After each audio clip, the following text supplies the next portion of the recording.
All right, let's dive right in. In one of the biggest markets on the planet, there's this huge movement building against some of the most famous American brands you can think of. It's a massive call for a boycott, a real clash between national pride and the global economy. So, what's really going on in India? What's driving this? Let's break it down. Okay, so to really get why a boycott could be such a bombshell, you have to see just how deeply American brands are woven into everyday life in India. I mean, it's part of the very fabric of the country now. It all starts with a simple click. We're talking e-commerce. It's not just growing there. Companies like Amazon have completely changed the game for how millions and millions of people buy, well, everything. And that influence, it doesn't just stop with your shopping cart, it follows you right to the dinner table. American fast food isn't just an option in India. It's everywhere. Get this. Domino's has more stores in India than in any other country in the world except for the United States itself. I mean, that is a staggering footprint. Thirsty? Well, odds are you're grabbing a Coke or a Pepsi. These brands have built up such a massive, sprawling retail network that, honestly, for millions of people, they're just the default. So you've got shopping, eating, drinking. American brands are just a cornerstone of daily life. But maybe the most powerful integration, the deepest one, is in how people talk to each other. And that brings us to this number. Look at this, 590 million. What is that? That's the number of people using WhatsApp in India. It is by far their biggest market anywhere on Earth. So you see, American tech isn't just a tool they use, it's literally how modern India stays connected. So what you end up with is this all-American marketplace just completely tangled up in the Indian economy. And it's that dominance, that total integration, that really paves the way for a huge backlash. So what was the spark? Right? What actually lit the fuse on all this tension? This wasn't some slow-burning thing. It was one single event that became a tipping point. And it all came down to this number right here, 50%. That was the tariff that the US administration at the time slapped on a whole bunch of Indian goods. Now in India, people didn't see this as just another trade dispute. No, this was seen as a major insult, a huge blow, and the response was immediate and it was powerful. The reaction was fast, and it happened online. A grassroots movement just blew up all over social media. The message was super simple, but really powerful. Boycott American stuff, and this idea, this call to action to support local companies and build up the Made in India brand, well, it started to spread like wildfire. But look, this was way more than just some angry hashtag campaign. This movement tapped into something much, much deeper.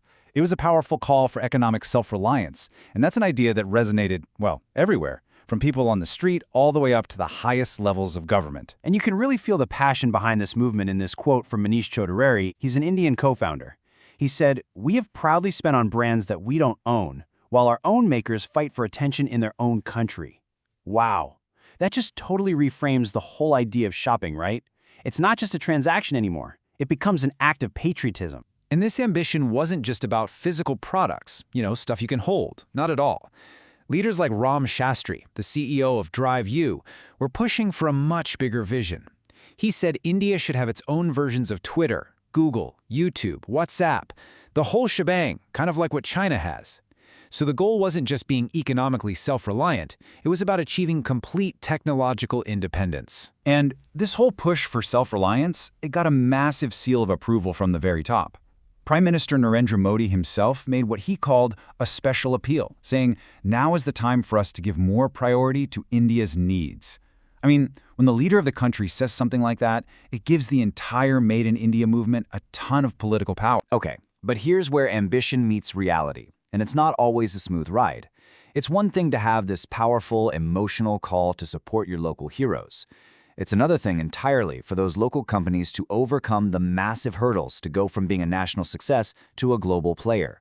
There's a big gap there. And this is where we see a really important split in India's tech world. It's like a tale of two different sectors. On one side, you've got the tech services industry. These guys are global giants. Companies like TCS and Infosys, they're powerhouses serving clients all over the world.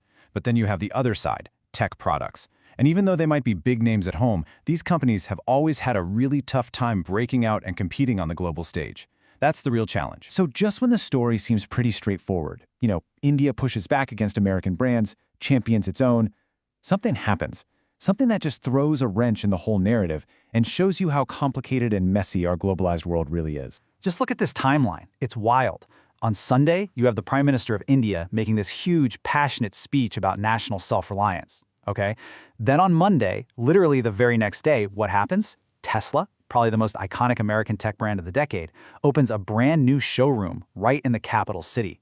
And you've got Indian and U.S. officials there celebrating together.